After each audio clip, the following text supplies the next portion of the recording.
ഇതെന്താ ഈ കാണിക്കുന്നത്? വേറെ വല്ല ആയതുകൊണ്ടോ നോക്കാം. ഇതിനൊന്നും വിശ്വസിക്കാൻ പാടില്ല. അരയില് വല്ല ബെൽറ്റ് ബോംബ് ഒളിപ്പിച്ചോണ്ടെന്ന് ആർക്കറിയാം? എന്താടി ഇവിടെ? നീ അവിടേക്ക് തൊട്ട് എന്താന്ന് ചോദിച്ചാ കുട്ടി എന്ത് പറയാനാ? ഇവിടെ എന്തോ തടയുന്നുണ്ടാ? ഈശ്വര, ഈർക്കിലി പടക്കോ? അത് ഏലസായിരിക്കും, ഏലസ്. ആ, ഏലസ. ഇനി പറ, തൂ ആവാരാഹും, നീ ആരാകുന്നു? നീ കണ്ണു തുറപ്പിക്കല്ലേ, കണ്ണു കുത്തിപ്പൊട്ടിക്കും. മറിയൻ റഷീദെ ചോദ്യം ചെയ്ത സ്റ്റൈൽ നിനക്കറിയോ? നിന്റെ ഉടുതുണി കംപ്ലീറ്റ് സംസാരിക്കരുത്. ഞാൻ മലയാളത്തിലല്ലടാ. അതാണ് പ്രശ്നം. അയ്യോ സുന്ദര, നീ വല്ലാതെ പേടിച്ചിരിക്കുന്നു. ഞാനില്ലേ, ധൈര്യമായിട്ടിരിക്കേ, ധൈര്യമായിട്ടിരിക്കേ. തൂക്കും കൊണ്ട് ആരെ കൊല്ലാനാടി നീ നടക്കുന്നത്? അത് പറയാതെ നിന്നെ വിടില്ല. ഇനി വല്ല VIP മാരെയും. സുന്ദര പോയോ? സുന്ദര, നമ്മുടെ മുഖ്യമന്ത്രിയെ വകവരുത്താൻ കുറെ ഭീകരന്മാരെ ഇറങ്ങിയിട്ടുണ്ടെന്ന് പത്രത്തിൽ വായിച്ചത് ഓർമ്മയില്ല? ഞാൻ ഇന്നത്തെ പത്രം വായിച്ചിട്ട് 5-6 ദിവസമായി. ഇന്ന് CM ഷിപ്പ്യാർഡിനടുത്തുള്ള ഹോസ്പിറ്റൽ ഉദ്ഘാടനം ചെയ്യാൻ വരുന്നു എന്ന് കേട്ടു. 2 ദിവസം മുമ്പ് ഇവളെന്നോട് ഷിപ്പ്യാർഡ് എംബ്രാന്താന്ന് ചോദിക്കുകയും ചെയ്തു. അതെന്തിനാടി തിരക്കിയത്? പറയടി, എന്തിനാടി ഷിപ്പ്യാർഡ് എംബ്രാന്താന്ന് തിരക്കിയത്? പറയാൻ. മുഖ്യമന്ത്രിയെ കാണാൻ. മുഖ്യമന്ത്രിയെ കാണാൻ? എന്തിനാ കാണുന്നത്? ഒരു പരാതി പറയാനുണ്ടായിരുന്നു. പരാതിയാ? നീ ഏത് ഭാഷയെ പറയൂടി? മലയാളത്തില്. എന്താ, അദ്ദേഹത്തിന് മലയാളം അറിയില്ലേ? അങ്ങേർക്ക് മലയാളം അറിയാം, പക്ഷെ നീ എങ്ങനെ മലയാളം?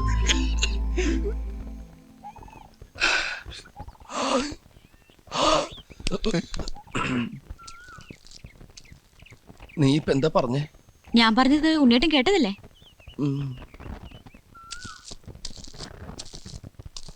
സുന്ദര, ബസന്തി മലയാളത്തിൽ സംസാരിച്ചു. നീ എന്താ ഞെട്ടാത്തെ? ഞാൻ ഒരു പ്രാവശ്യം ഞെട്ടിയതാ, എപ്പോഴെപ്പോഴും ഞെട്ടാ എനിക്ക് വട്ടൊന്നുമില്ല. ഉണ്ണിയേട്ടൻ എന്താ അറിയണ്ടേ? ഒരു തോക്കുമായി ഞാൻ നടക്കുന്നത് എന്തിനാണെന്ന് അറിയണല്ലേ? കൊല്ലാൻ തന്നെയാ, മറ്റാരെയല്ല, എന്നെ തന്നെ.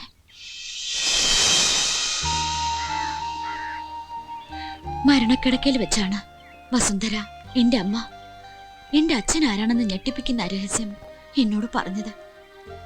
ഒറീസയിൽ നിന്നെത്തി ഒരുപാട് അലഞ്ഞു തിരിഞ്ഞു. ഒടുവിൽ അച്ഛൻ എവിടെയാണെന്ന് ഞാൻ കണ്ടെത്തി. ഇനി എനിക്കറിയേണ്ടത് ഒന്ന് മാത്രമേ ഉള്ളൂ.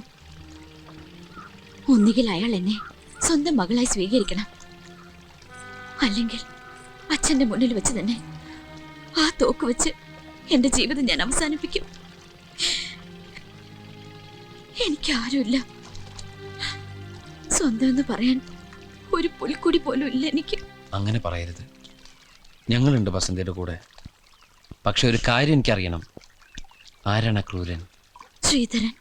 ശ്രീധര കൈമൾ, മഹാലക്ഷ്മി ബാങ്കിന്റെ കൊച്ചി മാനേജർ ശ്രീധര കൈമൾ.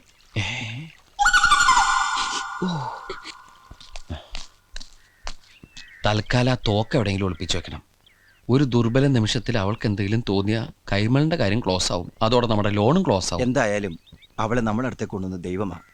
അവള് വസന്തിയല്ല, പിന്നെ മഹാലക്ഷ്മിയാ. നമ്മളെ നാട്ടുകാരുടെ മുമ്പിൽ വെച്ച് നാണം കെടുത്തി RC ബുക്കും കൊണ്ടുപോയി ആ ചെറ്റ കൈമൾ തന്നെ RC ബുക്കും തന്നെ നമുക്ക് ലോണും പാസ്സാക്കി തരും. എങ്ങനെ? നമ്മൾ പറയുന്നത് കേട്ടില്ലെങ്കിൽ ഈ ജാരസന്തതി കഥ ലോകം മുഴുവനും പാട്ടാക്കുന്ന അയാളോട് പറയും. അതൊക്കെ മോശമല്ലേ? ഒരു മോശമില്ല. മകളെ അച്ഛൻ ഏറ്റെടുക്കുന്നത് വരെ നമ്മൾ ഈ കളി തുടരുന്നു. ആ കുട്ടി അറിഞ്ഞാലോ? ഒന്നും അറിയില്ല. അപ്പൊ ഒരു കളി കളിക്കാൻ. ഒരുമാതിരി മറ്റോടത്തെ പരിപാടി കാണിക്കരുത്. എന്നെ എന്തിനാ ഇങ്ങോട്ട് കൊണ്ടുവന്നത്? Mobile restaurant food and accommodation കൊടുത്തോളാന്ന് പറഞ്ഞ് എന്നെ ആ ഹോട്ടലിലാക്കിയിട്ട് ദിവസം 3 ആയി. ഒന്നങ്ങൾ തിരിഞ്ഞു നോക്കിയാ അവസാന ഹോട്ടലിലെ ബില്ല് പേ ചെയ്യാൻ 45 കിലോ മാവിന്റെ പൊറോട്ട ഒറ്റയടിക്ക് നിന്ന ഇരിപ്പിന് അടിച്ചു കൊടുത്തിട്ടാ ഞാൻ പോകുന്നത്. അങ്ങനെ ഒരു കല എന്റെ കയ്യിലില്ലായിരുന്നു. ഞാൻ എന്ത് ചെയ്യായിരുന്നു? ഇന്ന് തീരുമാനിച്ചോളാം ഞാൻ അവിടെ വേണോ വേണ്ടെന്ന്. ഞാൻ പൊറോട്ട അടിച്ചെടുത്ത ഹോട്ടലിൽ എന്റെ അടി കണ്ട് അവിടെ തുടരാൻ താല്പര്യമുണ്ടോന്ന് ചോദിച്ചിരിക്കുക. അയ്യോ കോശി, ഷെഡേന്നൊരു തീരുമാനം എടുക്കരുത്. ഒരു 2-3 ഡേയ്സ്, അതിനുള്ളിൽ എല്ലാം ശരിയാവും. ഉറപ്പാണോ? ഒന്ന് പറഞ്ഞു.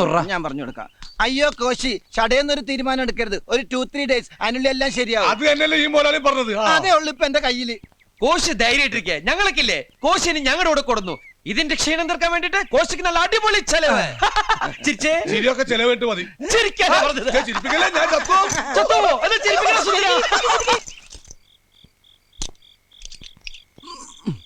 ഇതിന്റെ അകത്ത് ആവശ്യമില്ലല്ലോ. ഇത് മാഗ്നറ്റാ, ഇരിക്കട്ടെ.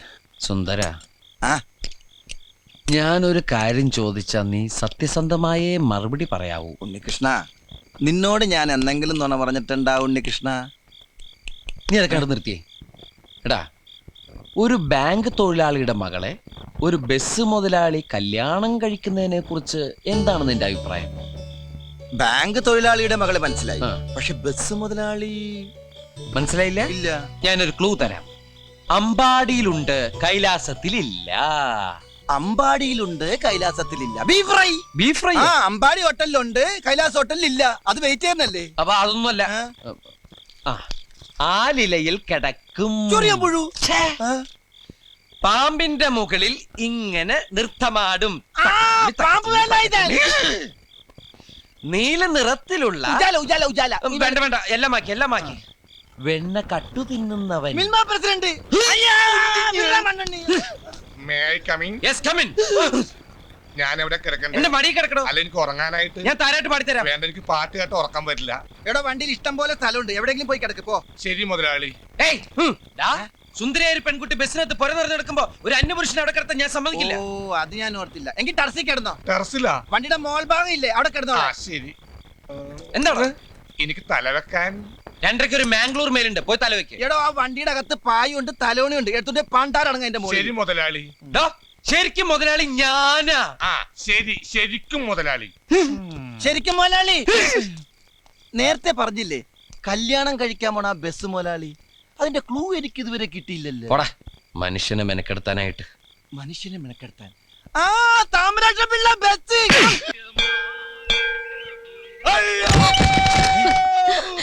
എന്തൊരു ശബ്ദം കേട്ടത്? കോശിയുടെ ശബ്ദമല്ല കേട്ടത്. അപ്പൊ ടർസിന്റെ മുകളിൽ നിന്നായിരിക്കും. കൊന്ത ഏശി. അല്ല, എന്താ കോശി? ഞാനിവിടെ താഴെയുണ്ട്. എന്താ പറ്റി? മുള്ളാൻ മുട്ടിയപ്പോ വീട്ടിൽ ഓർമ്മ വെച്ച് മുറിന്ന് മുറ്റത്തേക്ക് ഇറങ്ങിയതാ. എന്തായാലും മുറ്റത്തെത്തിയല്ലോ, ഇനി മുള്ളല് കഴിയട്ടെ. അത് താഴേക്ക് ലാൻഡ് ചെയ്തപ്പോ തന്നെ പോയി. കോശി വീണതുകൊണ്ടൊരു ഗുണമുണ്ടായി. എന്താ? കൃത്യസമയത്ത് ഉണരാൻ പറ്റി. അലാറം വെക്കാണ്ട കിടന്നത്. അല്ല, കോശി ഇവിടെ സ്ഥിരമായിട്ട് ഉണ്ടാവെങ്കിലേ അലാറം വെക്കുന്ന ടൈപ്പീസ് നമുക്ക് അങ്ങോട്ട് വിൽക്കായിരുന്നു. സംസാരിച്ച സമയം കണ്ട് വേഗം റെഡിയാവാൻ നോക്ക്, നമുക്ക് പോണ്ടേ? എവിടെ പോകുന്നു? ഇന്നലെ പറഞ്ഞ ആ അടിപൊളി ചെലവിന്റെ കാര്യം മറന്ന. ഓ, കോശിയുടെ വീഴ്ചയില് ഞാനത് അങ്ങോട്ട് മറന്നു. ഞാൻ വീഴ്ചയില ഓർത്തത്. ഇതാ കാശ്. കാശിന്. ആ, ബാക്കി എല്ലാം സെറ്റപ്പ് ആക്കി വെക്ക്. അപ്പോഴും ഞങ്ങൾ ഇങ്ങോട്ട് വരാം. വാ, പൊളിച്ച് നിൽക്കണ്ട. നീ വണ്ടി സ്റ്റാർട്ടാക്കി റേഡിയേറ്ററിൽ വെള്ളം ചൂടാക്കി എനിക്ക് കുളിക്കണം. എന്റെ അമ്മേ. കോശി, ഇനിയെങ്കിലും സൂക്ഷിച്ചും കണ്ടൊക്കെ നടക്ക്. എന്നെ ഇമിറ്റേറ്റ് ചെയ്യണം. അമ്മ, അത് ഈ ബക്കറ്റ് ഇവിടെ കൊണ്ടുവന്ന് വെച്ചാ സൂക്ഷിച്ചും കണ്ട് നടക്കണ്ടേ സുന്ദര.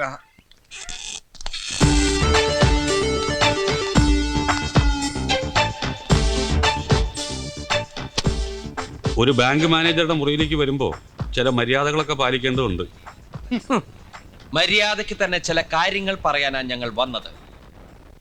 പണ്ട് അതായത് വർഷങ്ങൾക്ക് മുൻപ് ഒറ്റപ്പാലത്തുള്ളൊരു ചെറുപ്പക്കാരൻ ബാങ്കിൽ ജോലി കിട്ടി ഒറീസയിലേക്ക് പോകുന്നു. ആ, അവിടെ സുന്ദരനായ ഒരു ഫോറസ്റ്റ് മാൻ ഉണ്ടായിരുന്നു. അയാൾക്ക് സുന്ദരിയായ ഒരു മകളുണ്ടായിരുന്നു. പേര് വസുന്ധര.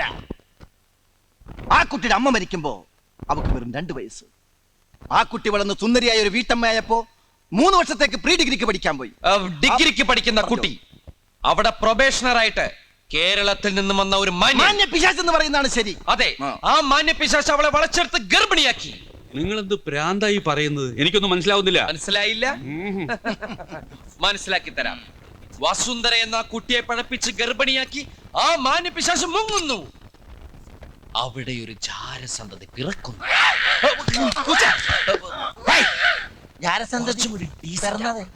പിശാച് ഇവിടെ വന്ന് ഒരു കല്യാണമൊക്കെ കഴിച്ച് ബാങ്കിൽ ജോലി നോക്കി സുഖമായിട്ട് ജീവിക്കുന്നു. ഇപ്പോഴും മനസ്സിലായില്ല? വേണമെങ്കിൽ ഒരു ക്ലൂ തരാം. തലയിൽ മുടിയില്ല. ഞങ്ങളുടെ മുന്നിൽ ഇരിപ്പുണ്ട്. നിങ്ങളുടെ സ്വന്തം രക്തത്തിൽ പിറന്ന പെൺകുട്ടി ഇപ്പൊ ഞങ്ങളുടെ കൂടെയുണ്ട്. ഇപ്പൊ ഞങ്ങളിത് മറ്റാരോടും പറഞ്ഞിട്ടില്ല. പറയേണ്ടി വന്നേക്കും. ഞങ്ങളുടെ RC ബുക്കും പേപ്പറും തന്നില്ലെങ്കിൽ ശ്രീധര കൈമളുടെ ജാരസന്ധതി കഥ ഞങ്ങളുടെ അങ്ങാടി പാട്ടാക്കും. ഇത് സത്യം. ശിവം സുന്ദര. പിന്നെ സാറിന് ഈ ഓഞ്ഞ മൊട്ടത്തല പുറത്ത് കാട്ടി ആകാശം നോക്കി നടക്കാൻ കഴിയില്ല. ബ്ലാക്ക് മെയിൽ ചെയ്യണോ? No, white mail. ഞാൻ പുറത്തുണ്ടാവും ഉണ്ണി. നിനക്കൊന്നും ഇനി ഒരു അളവുമില്ല. 24 മണിക്കൂറിനകം ഞാൻ തന്ന കാശ് തിരിച്ചു തന്നില്ലെങ്കിൽ നിന്റെ ചക്കട വണ്ടി ഞാൻ ജപ്തി ചെയ്യും. Get out. Get out! ജനിച്ചിട്ട് ഇത്രയും വർഷമായിട്ട് മകളെ അംഗീകരിക്കാത്ത ഒരുത്തൻ ഇതല്ല ഇതിന്റെ അപ്പുറം ചെയ്യും. സാരമില്ല, നമുക്ക് വേറെ വഴി നോക്കാം. എന്തായാലും പറ്റിയത് പറ്റി. തൽക്കാലം അവളോട് പറയണ്ട. പറ്റിയതും കിട്ടിയതും പറയണ്ട. ആ രാവിലെ കോശി വീശി തുടങ്ങിയോ? രാവും പകലൊക്കെ ഉണ്ടാക്കണ സൂര്യനും ചന്ദ്രനും അല്ലേ. കോശി വീശു കോശി. വീണ വേദന കാരണം ഞാൻ വീണ വായന എന്ന് കേട്ടിട്ടുണ്ട്. വീണ വേദന എന്ന് ഞാൻ ആദ്യമായിട്ട് കേൾക്കുക. വസന്തിക്ക് ഇഷ്ടായില്ലെന്ന് തോന്നുന്നു. അതിന് ഞാൻ വസന്തിക്ക് ഇത് കൊടുത്തില്ലല്ലോ. അതല്ല, ഞാൻ ഇങ്ങനത്തെ ഒരു ചീപ്പ് സെറ്റപ്പിൽ ഇരിക്കുന്നത് ആ കുട്ടിക്ക് ഒരു അപ്പൊ എന്റെ കാര്യോ? വസന്തിക്ക് ഞാൻ കോള കൊടുത്ത് കൂളാക്കാം. എനിക്കിപ്പൊ നിങ്ങളുടെ കീഴിൽ പണിയെടുക്കേണ്ട യാതൊരു കാര്യമില്ല. പിന്നെ എന്റെ കുടുംബം പട്ടിണിയെടുക്കണമെന്ന് വിചാരിച്ചിട്ടാ ഞാനിത് അടിക്കും. കോശി ലേശം ഓവറാ. ഞാൻ ഓവറൊന്നുമല്ല, ഒരു 6 റുപ്യ കഴിച്ചിട്ടുണ്ട്. വസന്തിക്ക് ഞാൻ കോള കൊടുത്തിട്ട് ഇപ്പൊ വരാം. മുഴുവൻ തീർത്ത് കളഞ്ഞേക്കല്ലേ. അപ്പൊ ഇത് ഞാൻ അടിക്കും. അങ്ങനെ കഴിക്കല്ലേ എന്റെ കോശി. വെറുതെ എന്തിനാ ഇങ്ങനെ ലിവർ കളയണേ? എന്താ അവിടെ ഒരു കലാപരിപാടി? അത് കുക്കിന് ചെറിയൊരു ട്രീറ്റ്. ഇത് വസന്തിക്ക് എന്താ ഇത്? കോള. ഭയങ്കര മേലുവേദന, ഞാനൊന്നും മയങ്ങട്ടെ. അപ്പൊ ഓക്കെ, ഗുഡ് നൈറ്റ്. ടെറസിന്റെ മുകളിലേക്ക് പോവല്ലേ, മുറ്റത്തേക്ക് ഇറങ്ങണ്ട. ഇതാ ഇത് വെച്ചോ, ആവശ്യം വരും. ഇതെന്താ യൂറിസ്റ്റ? ആ എന്റെ മോലാളി, ഞാൻ ഈ ടെറസിലേക്കില്ല, വല്ല മറച്ചോട്ടിലും കിടന്നോളാം. അതാ നല്ലത്. തടത്തിന്റെ മുകളിൽ കിടന്നാലും രാവിലെ താഴെ ഉണ്ടാവും. അപ്പൊ പിന്നെ താഴെ കിടക്കുന്നല്ലേ നല്ലത്. ഞാൻ എവിടെയും കിടന്നോളാം. എന്നാലേ ഞാൻ ആ ടെറസിന്റെ മുകളിൽ കയറി പായ തലോനെ എടുക്കണ്ടേ. ഇതെന്ത്, ഇത് കോള മാത്രമേ ഉള്ളൂ. എടുത്തൊഴിച്ചൂടെ, ദേ ഇരിക്കുന്നു. ഇതാ.